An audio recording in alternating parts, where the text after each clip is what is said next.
ఏవండోయ్ 2022లో ప్రపంచ నీటి దినోత్సవాల సందర్భంగా హైదరాబాద్ జలమండలి వారు మరియు గాంధీ జ్ఞాన ప్రతిష్టాన్ సంయుక్త సంస్థల ఆధ్వర్యంలో హైదరాబాద్లో ఒక కవితల పోటీ జరిగిందండి.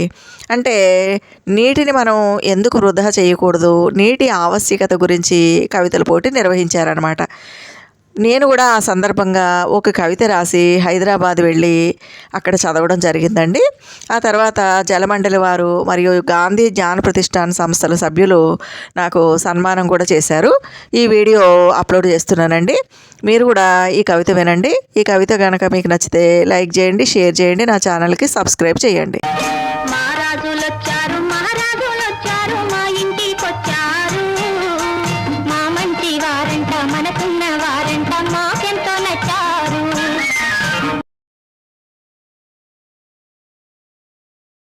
తెలుగు టీచర్గా పనిచేస్తున్నాను. కవితా శీర్షిక జలో రక్షతి రక్షితః. మానవులారా మేలుకోండి, మానవులారా మేలుకోండి. అమృతం అడుగంటుతోంది, అంబువు ఆవిరవుతోంది. దురాలోచనతో దూరాలోచన లేక రత్నగర్భను రంధ్రాన్వేషణ చేస్తున్నారు. భూగర్భానికి తీరని గర్భశోకం మిగులుస్తున్నారు. ధరిత్రిలోని పత్రిని తెగనరుకుతున్నారు. కాడును వల్ల కాడు చేస్తున్నారు. వ్యర్థాలతో వసుధను నింపేస్తున్నారు. చెరువులు కరువయ్యి, నదులు మురికి కూపాలయ్యి, మేదిని మది బరువయ్యి, పాపం పెరిగి భూతాపం పెరిగి వసుధలో సుధా శూన్యమవుతోంది. ఇకనైనా మేలుకుందాం మానవులారా, ఇకనైనా మేలుకొందాం. భూగర్భ జలాలను కాపాడుకుందాం. జలకం అంటే జలకాలాడ్డానికే అనుకుంటున్నారా? ఉచితమేగా, ఉంటేనేం పోతేనేం అనుకుంటున్నారా? పలుగు దెబ్బ పడగానే పరిగెత్తుకొస్తోందన్న అలుసా ఇది మీకు తెలుసా? అవనిలో ఆది ఔషధి నీరే, ఇది మీకు తెలుసా? అవనిలో ఆది ఔషధి నీరే.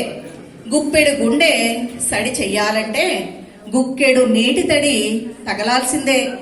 నీరే కదా అని నిర్లక్ష్యం చేస్తే కన్నీరే మిగులుస్తుంది, తస్మాత్ జాగ్రత్త. నీరే కదా అని నిర్లక్ష్యం చేస్తే కన్నీరే మిగులుస్తుంది, తస్మాత్ జాగ్రత్త. తోమాల సామే తనకు తోయం చాలన్నాడు. తరతరాల తల రాతలు రాసే తమ్మి చూలి మీరయ్యా, తన్నీరెందుకు వృధా చేస్తున్నారయ్యా? ఇకనైనా మారండి మానవులారా, ఇకనైనా మారండి. ప్రకృతిని వికృతి చెయ్యకండి. పొలాలనన్నీ హలాల దున్ని ఇలా తలంలో హేమం పండగ, జగానికంతా సౌఖ్యం నిండగా అంటూ మన ముందు తరాలు పాడుకోవాలంటే నేడు మనమంతా సతతం సలిలం కాపాడుకుందాం. నేడు మనమంతా సతతం సలిలం కాపాడుకుందాం. జలో రక్షతి రక్షితః. తెలంగాణ ప్రభుత్వ జలమండలి వారికి, గాంధీ గ్లోబల్ ఫ్యామిలీ వారికి నాకు ఈ అవకాశం ఇచ్చినందుకు ధన్యవాదాలు. ధన్యవాదాలు మేడం. మూరెడు గుండెల్లో గలగలా నవ్వేది, పైరు బిడ్డల సనుబాలై పారేది. విజ్ఞానం రెక్కలు తొడిగింది, అవని గర్భానికి తూట్లు పొడిచింది. అవసరాలు ఆకాశాన్ని